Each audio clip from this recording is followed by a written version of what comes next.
Hello everyone, I am Surabhi. Welcome to my channel.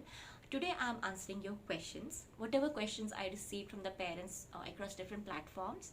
And my intention is just to help you out, share my knowledge or whatever I have learned in these years, and maybe can help you in your journey. So that's all is the intention of answering these questions. My real life experiences. I am not a teacher myself. I'm not a trained someone. I'm just a mom who has learned about homeschooling and about teaching their kids all these years. So that's I'm here.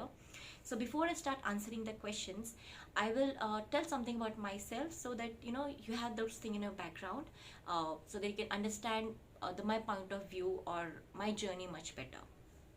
So first, my name is Surabhi. I live in Singapore because my husband works here, but we are Indians, so we follow all the rules of Indian education system. Second, my kids have never been to school, but we are conventional school parents.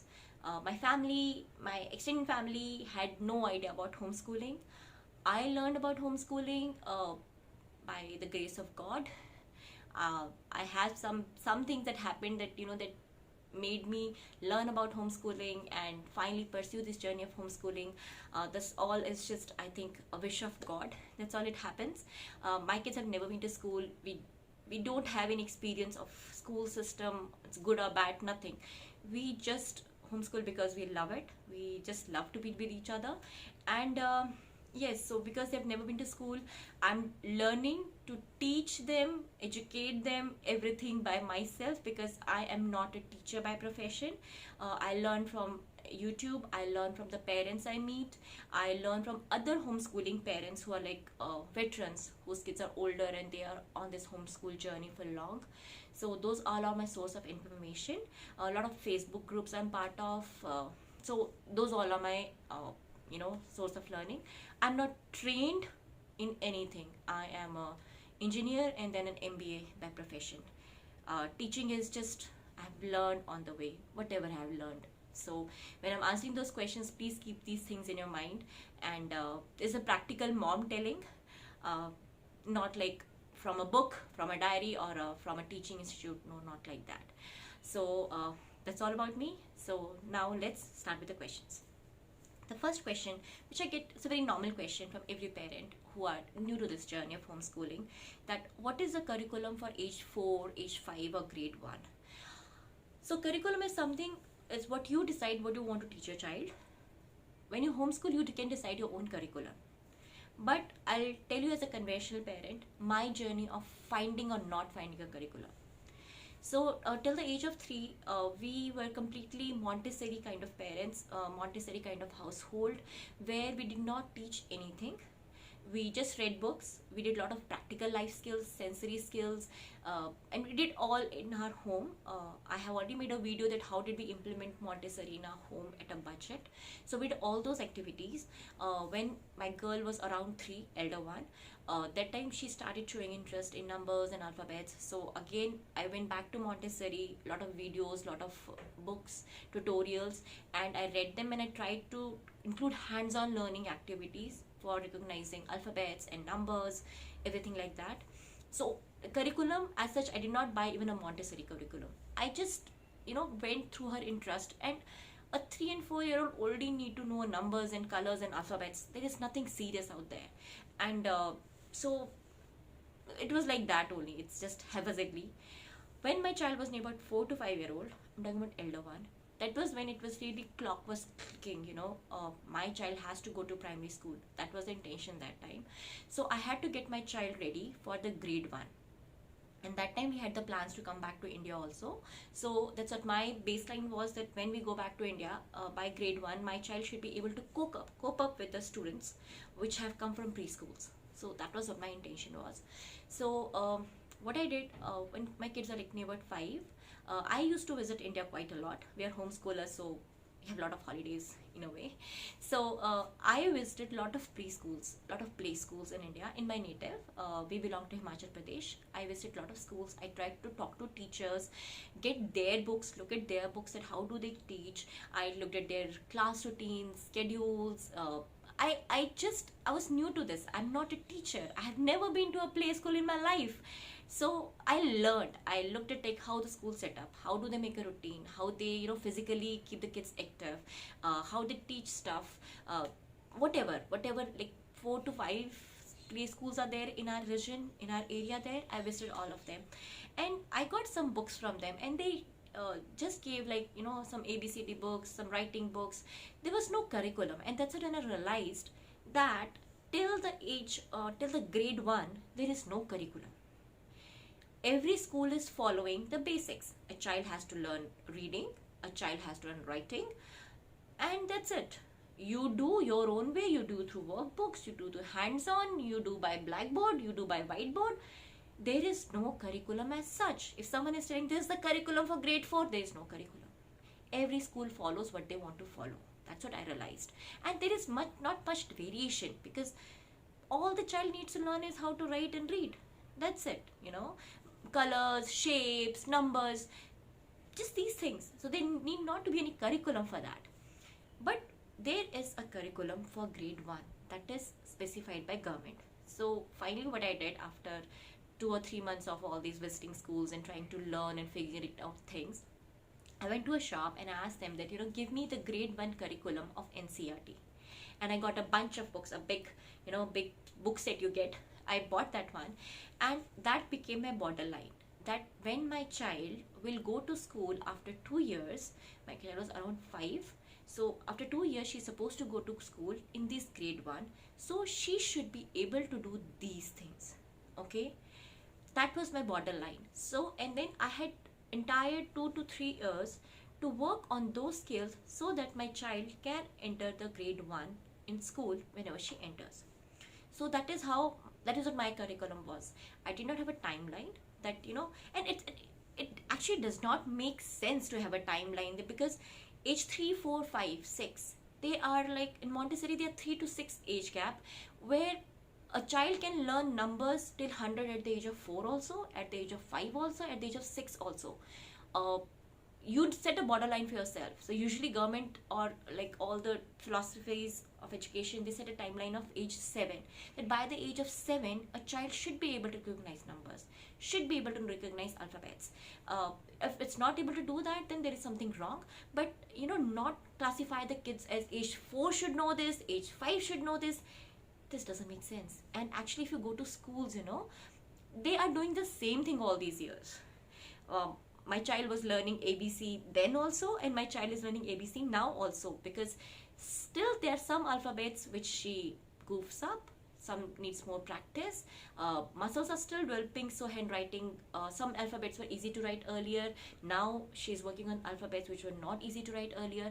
So basically from age 3 to 6, around 7, you are working on the same skills, reading and writing. Shapes, colors, numbers, whatever you say, you are just working the basic skills. By the age of grade 1, a child should be able to recognize alphabets, recognize numbers, some recognize till 100, some recognize till 200, doesn't matter. Basically, if the child mind is used to this thing, and every child is able to do it, I'm telling you, every child. It's just that we expect a 4-year-old to know everything. No, that is not fair. Give a time span of 3 to 6 or about 7 years for everything to stabilize. That's what we do in Montessori. We stabilize the things. So for grade 1 curriculum, just pick up an NCERT curriculum.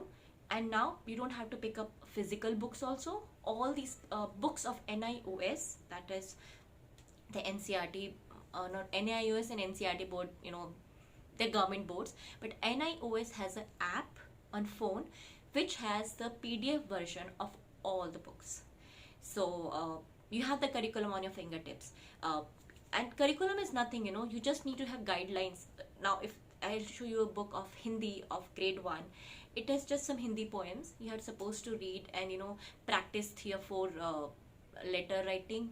That's it. There is nothing rocket science. You want to get printables, you can get the printout of that book, anything. Or you can have a look yourself on the curriculum, that what is expected of a grade 1 child in a school. So, and if your child is age 4, you have 3 more years to work on grade 1. If your child is 5, you have 2 more years to work on this skill. And I'm telling you, it's very, very easy. Just I don't know why these schools and everything, they make it like big shot. This is nothing. It's very, very easy. Just reading and writing, and you just look at the books. They're so simple. Government has made things very simple. Okay, just look at the books. I'll not say anything negative, but just look at the books. It's very easy. You want to take a printout, or you just have a look and then see how you want to proceed with your child. Done. Second question, it's about my busy books. Why do I make busy books? How do I get ideas for busy books? And do I sell my busy books? So what are busy books? Again, my journey is my own journey. I have not been taught or anything. What I learned from my kids, what worked for me, what did not work for me. So initially when I was, trying to homeschool my kids, basically I was getting them ready for grade 1, because our plan was that my kids will go to school in grade 1. I'm talking about 4 years back, 3 years back. I got lot of workbooks. Every workbook, Amazon is like, I just bought. And I had a big set of books, and I was like, my kids have to practice, and basically because I was not confident, I did not know what I was doing, and I ordered a lot of workbooks. My kids loved it for some time. Then there was fights. There were fights. And my kids just said, we don't want to do it. It's so much. Imagine, big workbook for a 4-year-old. I mean, itne chote haath the yaar. I would expect her to write one full page. I don't know about other kids. My kids really fought back a lot, and it became very painful for me. They started fighting for learning. They did not want to learn anything. They just said, we don't want to do it. And it was bitter. It was very bad. And basically I realized that these workbooks look very simple to me. But for those tiny hands and these chotu babies, it is a lot. It's a lot of mental pressure for them, and they are not used to. They are not used to it.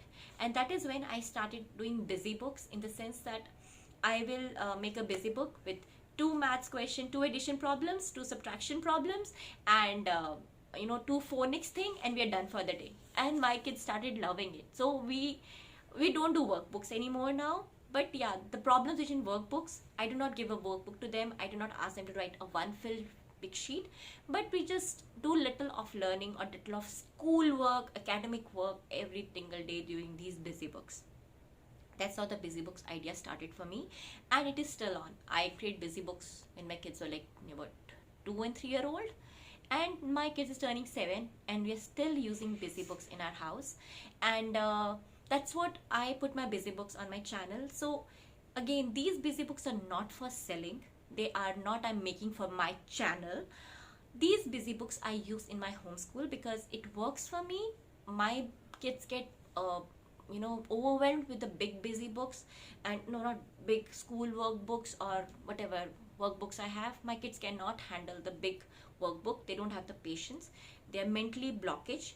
ये तो बहुत बड़ा homework हो गया, इतना सारा मुझे नहीं पढ़ना है.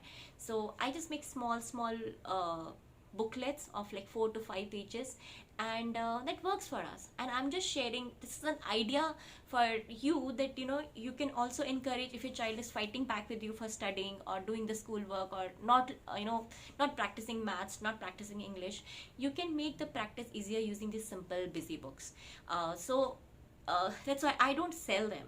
I am here to help you out. I'm here to empower each of you, that you can also educate your child yourself. And again, there is one very special thing about busy books, that these busy books connects me to my child.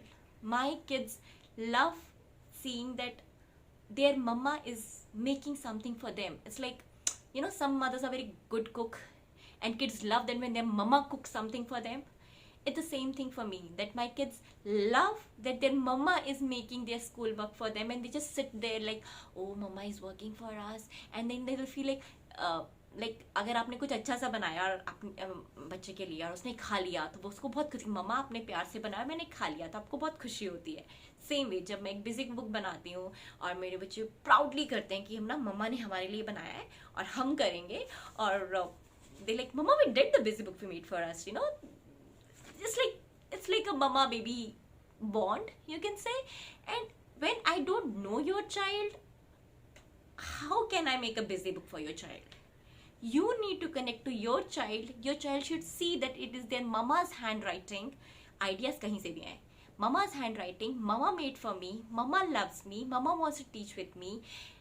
So my busy books are with that intention. It is not to sell. I hope I explained. But you can get my ideas, they are free. You can do anything with them, but just make your handwriting books for your child, so your child sees your hands.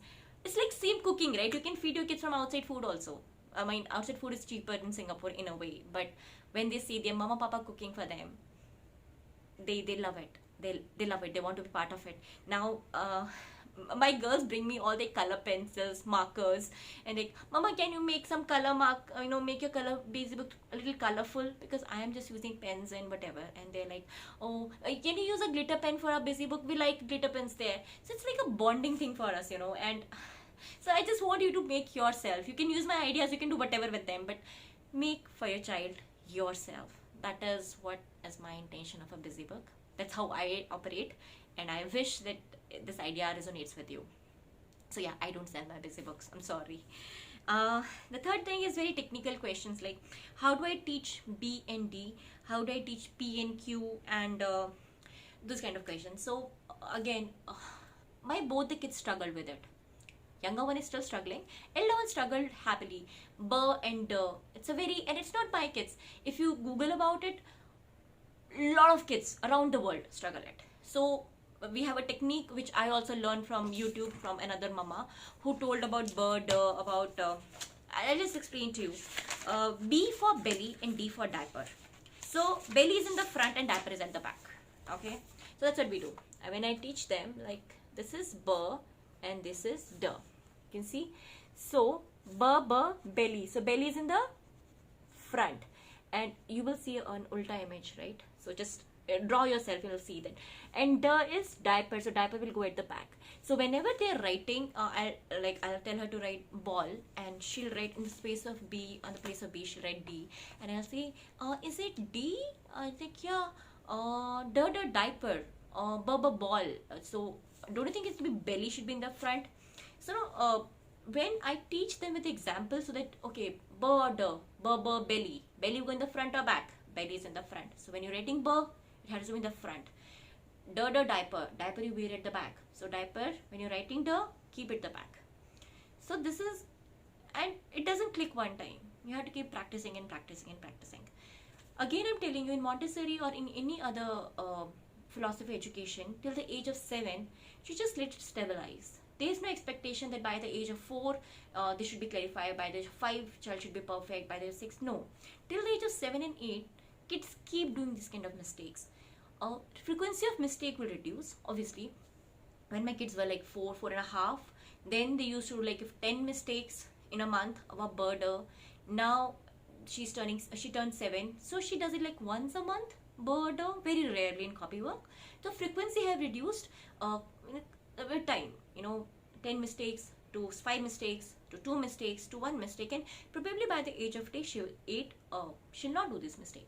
Same go with P and Q. So P and Q was my own, they didn't struggle it with much, because you don't use Q very often when you are writing or anything.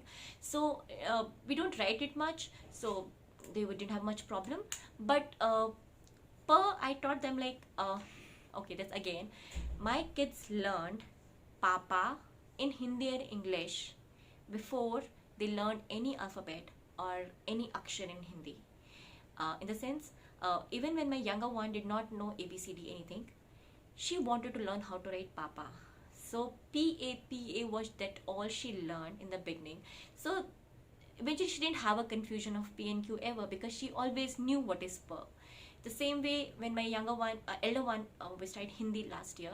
So I asked her, like, okay, in Hindi, what do you want me to teach? What do you want to learn first in Hindi? And she said, I want to know how to write Papa in Hindi. So that's what I taught her, Papa in Hindi. Pa is the first letter she learned in Hindi, not anything. So that's what, still, sometime when they go for petal, Papa has a belly. So Papa will go in the front and Q is at the back. So just ignore. So like that. So try to make something which connects to their mind, rather than just focusing P का आगे होगा, P ऐसे ही लिखते हैं. make a story around it, make it connect to them. My kids still go for between 5 and 2, and I was then, what do you think will go in the front? What do you think go in the front? So we do that way. So, and then there was a confusion about I and J, because again J we do not use quite often. So when they would write J, they'll confuse with I, and I'll tell them, see, ice cream is only a stick. Ice cream is only a stick, so it will not have anything round. So what other thing? Only I and J has a dot in the top. So I have a stick, so it will not have any curve, and J will have a curve. So you have to make your own connections with your kids when you what thing you're struggling with, what thing they fail to remember in their mind, and so that's how we do it. Practice until the age of 8 or 7. Don't worry about these things. They're pretty normal across the kids around the world. You just have to practice, remind them, don't scold them, don't fight with them. Just try to make stories, connections, and remind them, some story of your own which the child laughs, smiles, and then corrects the mistake. That's how we do it. Next question is again about pencil grip. How do you hold a pencil? It's not holding a proper posture. This is something I have no much idea about, because here when I see people, real adult people, the way they hold the pencil is very different from the way we hold. I don't know why. And I asked them, they have hold like this, like if it's a pen like that, and like we Indians hold like this, they hold like this, and they don't mind it. Say, no, it's okay. And even the kids, my daughter's friends and all, they also hold pencil in different way. I have seen in some US homeschooling mothers, when I see their homeschool day in life, their kids also hold a pencil in a very different way. So I don't have an answer. I always made sure that my kids hold this pencil this way, because I thought that is the only way to hold a pencil. But now they had pencil grips. I've seen some parents using the pencil grips which you get from Amazon. You use that. But what my concern was when it come to pencil grip, my kids were getting tired. My kids just cannot, because I realize holding this is so stressful. I write with ball pen now. I write with palette pen now. But writing on a whiteboard is so easy. Writing on a chalkboard is very easy. But writing on this pencil, its grip is so painful. And that's when I went back to whatever books and whatever people I follow, and I realized that that's what the material which you use for writing is different. I thought that kids should work only with crayons. No, kids should work with oil pastels. Coloring with crayons is hard. It's painful on your bones, on the muscles, but coloring with the oil pastel is so smooth. And my kids really love coloring with soft markers or soft oil pastels rather than the sketch pens, color pencils, or crayons. So the medium of writing or medium of coloring is very, very important, because these muscles are still developing. Like in Waldorf, we say that till the age of 7 and 8, you should not give any writing medium, in the sense like pencils and all, to kids to write, because their bones are not developed. And I realized it because we were also fighting in our house. Like, you can't write 5 words, yaar, come on. Why your A is not curved, and why writing is so horrible? And there were really tears in the eyes of my kids. And that's when I realized that why in the I follow sort of homeschooling parents. So in their homeschool, their kids do not write with pens and pencils. They write with crayons. They write with oil pastels. They write with whiteboard markers. They write with chalks. And if you use those mediums yourself, you realize it's so easy to write with them.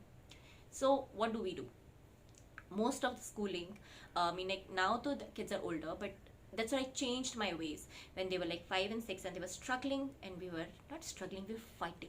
We were really fighting and crying and screaming, because why don't you write, and why don't you write properly? I just have to write like 2 sentences or like 2 words. Why don't you write with a pencil?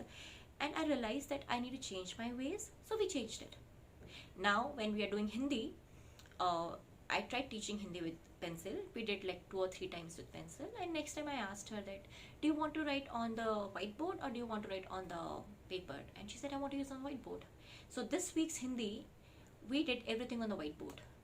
She wrote all, जो भी हमने अक्षर कर रहे थे, हमने whiteboard पे लिखे. Which I wanted her to read, मैंने whiteboard पे लिखा. Which I wanted her to write, उसने whiteboard पे लिखा. And it was more smoother than the pencil work. And sometimes she does with pencil also, but I realized that it is more painful. So I had to, so that moves to the next point, that I have to work on these muscles. They do not develop naturally, especially in the environment our kids live, we live. Like when I was a little, I used to play a lot of with sand outside. I used to do gardening with my father, and swings, and these muscles really used to work. Our kids don't live in that kind of environment, so I had to create those kind of environment for them. So what do I do for the hand muscles? Whenever I'm making a dough in my house, I call them, 5 times, do it. Mama is tired. They love playing with it. But yeah, they can't do it. Their hands are so tiny, but they still like this. Okay, Mama. I said, okay, need it one more time, 2 more times. So we are doing it for last 6 months, and the writing skills of my kids have very much improved. I don't know, it's an age thing, but this thing I think really worked. They don't complain that much. And now we do copy work once a week, like writing one small copy page, about like 4 to 5 sentences, and they do pretty good now. And I realize it's because of these muscles are not that painful anymore. We do stitching, we do the thread work, like we do in wardrobe. We say we have the wool and the wool needle. We do that kind of work, just focusing on these things.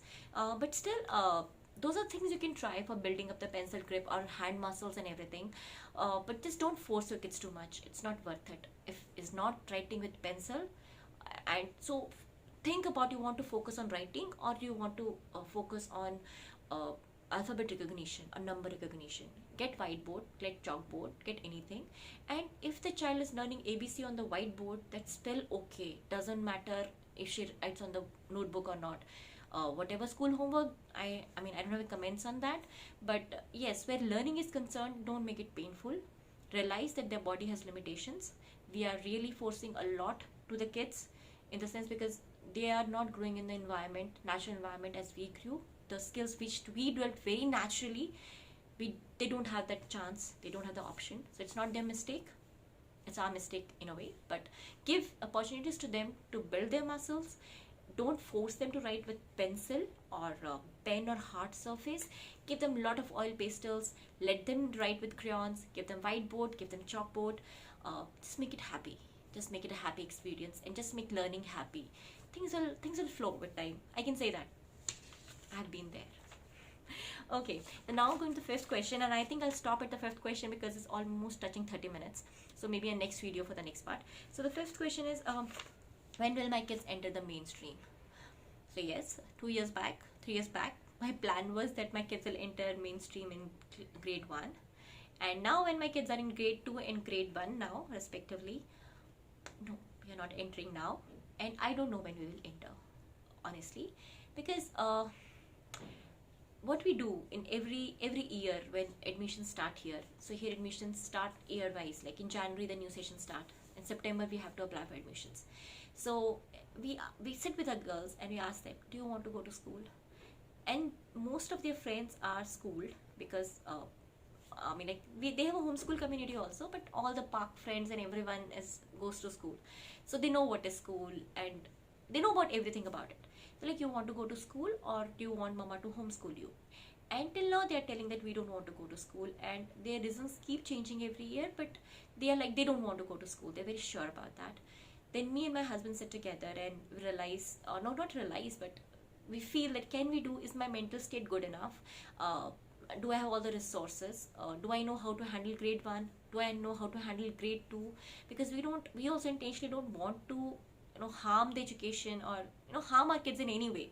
So we both also sit together and we realize that whatever changes we have to make, so that we can homeschool better. And yeah, so we all sit together for like, and discuss for like 1 week or 2 weeks, and decide that yes, we have these resources, these are the things which are expectations from our kids, so yeah, we will be able to meet them, and so we are homeschooling them. And there might be a time when I'm not able to homeschool. Maybe I don't have the resources. I'm actually very scared when it goes to geography and history. What will I do?